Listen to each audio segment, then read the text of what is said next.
there is something catastrophically wasteful about modern pool heating. Right now, a standard Olympic-sized pool costs approximately $500,000 per year just to keep the water warm. That's $1,370 every single day burned on heating bills. The University of Texas spent an estimated amount of $2.1 million on heating their competition pools in 2025 alone. And here's the insult. Those pools serve maybe 200 people daily on a good day. Now travel back to 112 AD, the Baths of Trajan in Rome, a massive complex covering 25 acres. Hot pools, warm pools, cold plunges, steam rooms, and heated floors throughout, serving over 1,000 people simultaneously. Daily capacity, over 3,000 bathers. The heating cost? Virtually zero. The fuel? Recycled waste heat from bakeries and metalworking shops that would have been vented into the air anyway. A single hypocaust furnace system heated millions of gallons of water, warmed every room, and maintained perfect temperature control without thermostats, without electricity, and without bankrupting the treasury. Roman engineers achieved thermal efficiency that makes our modern systems look like amateur hour. And the knowledge of how they did it has been sitting in archaeological records for decades, while we continue to burn through enough energy to power small cities just to keep lap pools from freezing. Before we go deeper, here's the deal. If what you're hearing so far sounds like knowledge that's been deliberately buried, hit that like button and subscribe. But only if you really like what you see. We're not here to waste your time with fluff. We're here to expose what modern engineers don't want you to know. And drop a comment. Have you ever seen the heating bill of your local pool or gym? Or maybe you own a pool and you've watched your energy costs skyrocket. Or what are your genius solutions to lower your energy costs? Let us know below. Your pool is a money incinerator. Let's talk about what's actually happening with your pool right now. Every modern pool, whether it's in your backyard or at your local YMCA, is a thermal catastrophe engineered for maximum energy waste. A standard residential in-ground pool costs between $2,000 and $4,000 per year just to keep warm. That's not maintenance, that's not maintenance, that's not chemicals. That's purely heating costs. And here's the kicker. Most of that heat isn't even staying in the water. It's bleeding out into the ground beneath the pool, evaporating into the air, and radiating away faster than you can pump it in. Commercial pools are even worse. An Olympic-sized competition pool burns through $300,000 to $500,000 annually in heating expenses alone. Community recreation centres are looking at $150,000 to $250,000 per year. Hotels with heated pools? Add another $50,000 to $100,000 to their operating budget. These aren't luxury expenses. These are baseline costs just to keep the water from turning into an ice bath. The problem is fundamental. Modern pools are built backwards. We excavate a hole, line it with thin materials that provide zero insulation, fill it with water, and then act surprised when physics does exactly what physics does. The water sits in direct contact with cold earth that's a constant 50 to 55 degrees Fahrenheit depending on your region. Heat transfers from hot to cold, always. Your pool is trying to warm the entire planet, 1 BTU at a time. Then we fight this losing battle with brute force. Gas heaters blast flames at heat exchangers, consuming natural gas like it's going out of style. Electric heat pumps run compressors constantly, pulling electricity 24/7. Solar covers help, sure, but they're a band-aid on a gunshot wound. You're still hemorrhaging heat the moment you remove them. And the pumps, don't even get me started on the pumps. Modern pools require constant circulation. The pump runs 8 to 12 hours daily, consuming 1,500 to 2,500 watts continuously. That's another $500 to $1,000 per year just moving water around. The Romans moved millions of gallons with gravity and convection. We burn kilowatts to do what they accomplished with intelligent design. The result? Municipal pools across America are shutting down. Cities can't afford the operating costs. Philadelphia closed 6 public pools in 2022. Detroit closed 4. These aren't expansions being cancelled, these are existing facilities being abandoned because the energy bills are unsustainable. Meanwhile, the baths of Caracalla in Rome served over 1,600 people simultaneously, heated multiple pools to different temperatures, warmed every floor, and ran steam rooms, all for the cost of waste wood from nearby shops. Modern pools are financial black holes. Roman baths were civic infrastructure that actually worked. The hypocaust system nobody teaches you about. Here's what they don't teach you in engineering school. The Romans solved thermal efficiency 2,000 years ago with a system so elegant it makes modern HVAC look like a bad joke. The hypocaust. It's a word you've probably never heard, and there's a reason for that. If modern contractors understood how well this system worked, they'd have to admit they've been building garbage for decades. Here's how it worked. The entire floor of a Roman bathhouse was raised 18 to 24 inches off the ground, supported by hundreds of small brick pillars called pilae. This created a massive hollow space beneath the entire structure. At one end sat a single furnace called a prefurnium. That's it. One fire heating an entire complex that could span tens of thousands of square feet. The furnace heated air to extreme temperatures. We're talking 500 to 700 degrees. This superheated air didn't go straight up a chimney like our wasteful modern fireplaces. Instead, it flowed horizontally through the hollow space beneath the floors. The hot air moved naturally through convection. Hot air rises and spreads. Cold air sinks. No pumps, no fans, no electricity. Just physics doing what physics does. But the genius didn't stop there. The walls weren't solid either. They were hollow, lined with clay tubes called tubuli, stacked vertically from floor to ceiling. The hot air from beneath the floor was drawn upward through these wall cavities, heating every surface in the room before finally venting through roof outlets. By the time the exhaust left the building, it had transferred almost every BTU of heat into the structure. This is critical. The hot air made a complete journey through the entire complex before escaping. Modern forced air systems blast heated air into a room and then immediately suck it back out through return vents. We're heating air and throwing it away.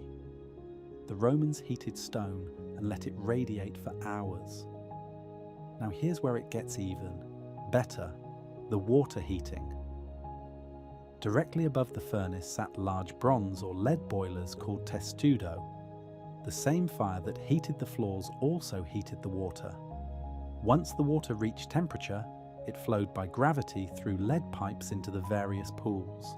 The caldarium, hot bath, the tepidarium, warm bath, and the frigidarium, cold plunge. No pumps, no circulation systems. Gravity and thermosiphoning handled everything. Archaeological excavations at Pompeii, Bath, and Trier show furnaces designed to burn wood. But here's what's fascinating. Historical records describe bathhouses burning waste materials from nearby industries. Sawdust from lumber mills, scrap wood from furniture makers, spent grain from breweries, even olive pits from oil presses. The Romans turned garbage into free heat. We pay thousands to heat pools with premium natural gas. One furnace, one fire, thousands of bathers. Zero waste. That's not primitive, that's engineering mastery. Why radiant heat changes everything. Now we need to talk about why the hypocaust wasn't just clever. It was operating on thermodynamic principles that modern engineers have completely abandoned. The secret is radiant heat, and this is where most people get it wrong. Modern pools and buildings heat air. We blast hot air into rooms, watch it rise to the ceiling, and then wonder why our feet are freezing while the thermostat says, 72 degrees. We're fighting convection currents, stratification, and basic physics. It's inefficient, uncomfortable, and expensive. The Romans didn't heat air, they heated mass. Specifically, they heated stone and marble floors that weighed hundreds of tons. Those floors then radiated heat directly to objects and people through infrared radiation. This is the same way the sun warms your skin on a cool day. You feel warm even though the air temperature is low. Here's why this matters. With radiant heat, you feel comfortable at 65 degrees Fahrenheit ambient air temperature. With forced air heating, you need 72 to 75 degrees to feel the same level of comfort. That 7 to 10 degrees difference translates to roughly 30 to 40% more energy consumption. The Romans achieved comfort with a fraction of the energy we waste, but the real genius was thermal mass.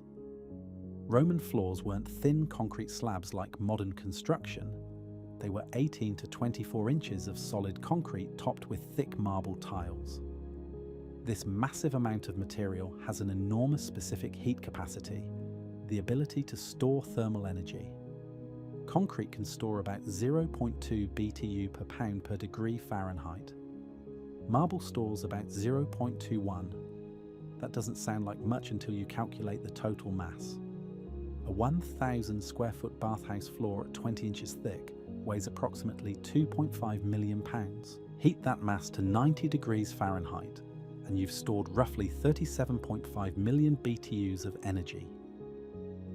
That stored heat released slowly over 12 to 18 hours. The furnace only needed to burn for a few hours each day. The thermal mass carried the building through the rest of the day and night, smoothing out temperature fluctuations automatically. No thermostats, no sensors, just physics. Compare that to a modern pool. Thin walls, no thermal mass, constant heat loss. The heater runs continuously because there's nothing banking energy for later release. Then there's the water system itself. Roman pools were essentially closed loop. Fresh water came in to replace what bathers displaced, but evaporation was minimal because the water surface was surrounded by warm air and warm stone. The entire environment was thermally balanced. Modern pools lose 1 to 2 inches of water per week to evaporation. That's 1,250 to 2,500 gallons monthly for an average pool. Every gallon that evaporates takes 8.34 BTUs per degree of temperature with it. You're not just losing water, you're hemorrhaging thermal energy into the atmosphere. The Romans understood something we've forgotten. You don't fight thermodynamics, you design with it. Radiant heat, thermal mass, minimal. Evaporation. These aren't tricks, they're fundamental physics applied correctly. Modern reconstructions prove Roman superiority. You don't have to take my word for it. Modern scientists have actually rebuilt these systems and tested them against contemporary heating methods. The results are damning for everything we build today. In 2011, researchers at the University of Bath in the UK constructed a full-scale working hypocaust using authentic Roman techniques. No modern materials, no shortcuts, just brick, mortar, and Roman engineering knowledge pulled from archaeological records. They built a 500 square foot test room with a raised floor, hollow walls filled with clay tubes, and a traditional Roman furnace. They added a 200-gallon water heating system positioned above the fire. Then they ran the numbers. The results? Using only 40 pounds of wood burned over a 6-hour period, they heated the entire floor space to a comfortable 85 degrees and brought 200 gallons of water to 104 degrees, perfect bathing temperature. The system maintained heat for over 14 hours after the fire went out, sustained entirely by the thermal mass of the stone. Now let's translate that to modern terms. To achieve equivalent heating with electric systems would require 15 to 20 kilowatt hours of electricity, at average US rates of $0.13 per kilowatt hour.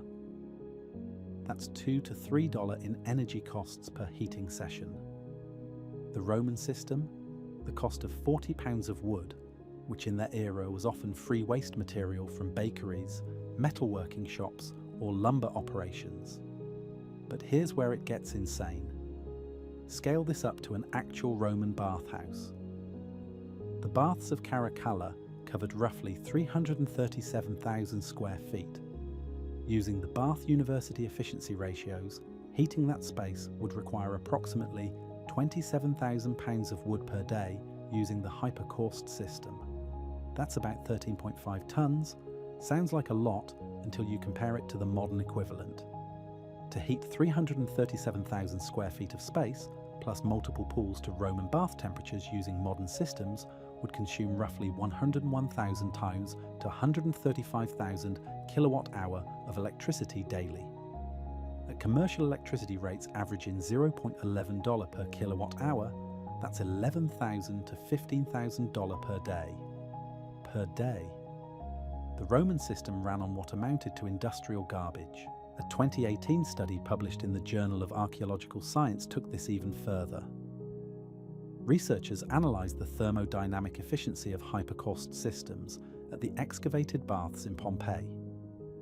Using thermal imaging, airflow analysis and computational modelling, they determined that Roman hypocausts captured and utilised 70 to 80% of the heat energy produced by combustion. Compare that to modern forced air heating systems, which typically achieve 40 to 50% efficiency when you account for duct losses, stratification, and the energy cost of running blowers and pumps. Modern condensing boilers claim 90% plus efficiency, but that's combustion efficiency. It doesn't account for distribution losses, which the Romans eliminated entirely through radiant mass heating. The science is clear. Roman heating technology wasn't just good for its time, it was objectively superior to what we use today. Why we chose expensive over effective. So if Roman heating was so superior, why the hell aren't we using it today? The answer isn't technical, it's economic, and it reveals exactly how broken our construction industry has become. The hypocaust disappeared for one simple reason: upfront cost. Building a raised floor system with proper air channels, brick support pillars, and hollow walls requires serious expertise and expensive materials. You need skilled masons who understand thermal dynamics. You need thick concrete and stone. We're talking 18 to 24 inches of solid mass. You need precision-built air channels and careful attention to convection flow. In short, it's expensive to build. Very expensive compared to the stick frame, thin slab garbage we throw up today. When Rome fell in the 5th century, that specialized knowledge died with it. The master builders, the engineers who understood hypocaust design, gone. Medieval Europe tried to replicate Roman construction and failed miserably. They didn't understand the physics, they couldn't recreate the systems, so they abandoned them entirely and went back to primitive open fires and chimneys that wasted 90% of their heat straight up the flue. Fast forward to the 20th century when modern swimming pools emerged. By then we had something the Romans never had: dirt cheap fossil fuels. Natural gas cost pennies per therm. Electricity from coal plants was practically free. Why would anyone spend extra money building thermally efficient systems when you could just blast energy at the problem? The entire pool industry developed around this assumption of infinite cheap energy. Thin shells, minimal insulation, constant circulation pumps, inefficient heaters. None of it mattered because fuel was so absurdly inexpensive that efficiency was irrelevant. But here's the ugly truth. The industry got addicted to this model. Pool companies don't make money selling you a pool that barely needs heating. They make money selling you heaters, replacement heaters, pumps, upgraded pumps, maintenance contracts, and chemicals. It's a recurring revenue stream. A pool built with Roman thermal mass principles would destroy that business model overnight. Think about it. If you built a pool that retained heat naturally, that needed minimal pumping, that stayed warm through thermal inertia, you'd buy it once and barely spend money on it again. The pool company loses, the equipment manufacturer loses, the service technician loses. So what do? They keep building the same thermally catastrophic designs, then sell you expensive band-aids to fix the problems they engineered into the system from day one. And now, energy isn't cheap anymore. Natural gas has quadrupled in price since 2000. Electricity costs have doubled. We're locked into infrastructure designed for a world that no longer exists. A world where you could afford to waste energy because it cost nothing. Roman hypocaust efficiency didn't fail. We deliberately abandoned it because short-term construction profits mattered more than long-term operational reality. And now we're paying the price every single month on our utility bills. The Roman bathhouse attendant stoking his furnace with bakery waste wasn't primitive. He was operating the most thermally efficient public heating system ever built. A system so elegant it turned trash into comfort for thousands. The baths of Caracalla heated over 1,600 bathers, simultaneously using less fuel than a modern hotel uses to heat its lap pool. The secret wasn't magic or lost technology, it was physics applied correctly: thermal mass for storage, radiant heat for efficiency, waste heat recovery for free energy, and natural convection for circulation. We replaced that with systems that fight thermodynamics every single day. We pump water, blast it with heaters, watch it evaporate, and repeat. The energy costs are bleeding municipalities dry. Public pools are closing. Private pools are luxuries only the wealthy can maintain. The Romans built thermal systems that worked with nature. We build systems that wage war against the laws of physics and wonder why we're losing.